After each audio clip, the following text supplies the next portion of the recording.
Next is from Jackie Jones, and the subject is Luger versus Flair. Question this week is about Luger. I know that it's annoying for you guys to keep getting the same questions all the time, so I apologize for it. But Konnan, last week you mentioned Ric Flair having heat with Nash, Hall, Steiner, and Luger. The final one really caught my attention because that's one of the stories that I've never heard before.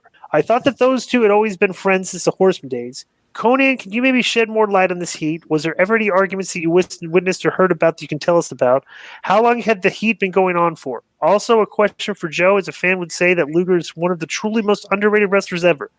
Okay, I'll answer this. Okay, because the Luger, the heat with Flair started when Luger started hanging out with the Steiner brothers and Sting and Hogan and Hall. Okay, because those guys.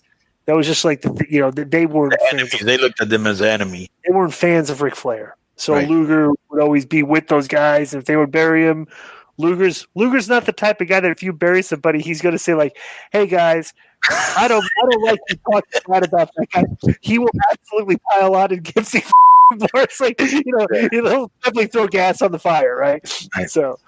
And it goes back to a letter we had earlier where the guy said, "Oh, I heard Ric Flair was talking shit about Hogan." It's like all the top guys talk shit about each other. That's just the way it was. You know what I'm saying? So it was nothing unnatural, but they didn't like Flair.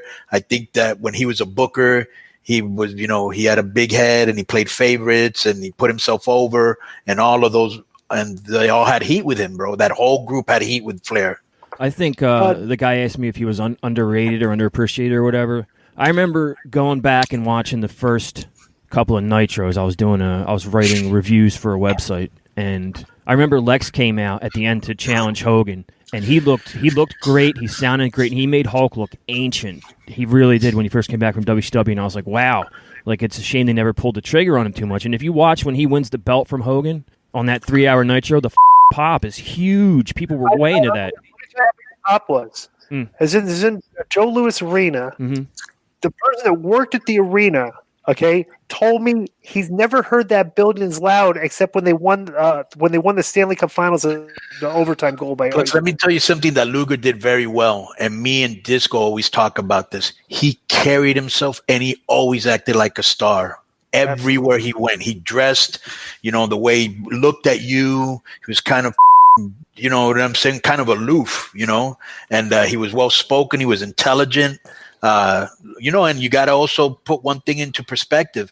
Around that time, the only other that had made more money than him in the business was probably Hogan. Yeah. Like he was getting paid. And if you know what I'm saying? And he, like Luger perfectly passed the eye test. 1,000%. He comes across, he's cocky, he's arrogant, he looks fantastic. He's tan, right? He's got the best, arguably the best body on the show. Right. Always driving fly ass cars. Right. You know what I'm saying? Yeah. And absolutely. People want to say whatever about his work or whatever, but if you go back, he's been in some legendary matches with Flair.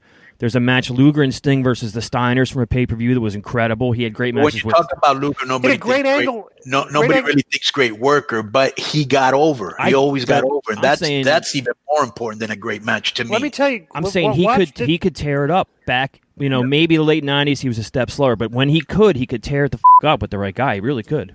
Watch when Luger turns on Ricky Steamboat. Yes. Okay, when he started, that's when Luger really started. It was like, wow, this guy's like a really good heel. It's like because his first time he was a babyface. When he came in, then he turned on Ricky Steamboat years ago, and it was like, wow, this guy is a great heel. People don't understand, bro, how huge Luger was when he first came into the business because there was nobody like him. Bro, it's a great name, Lex Luger. Right, plus a great name. Yeah. I wonder who came up with that. I'm going to look that up real quick. I don't know.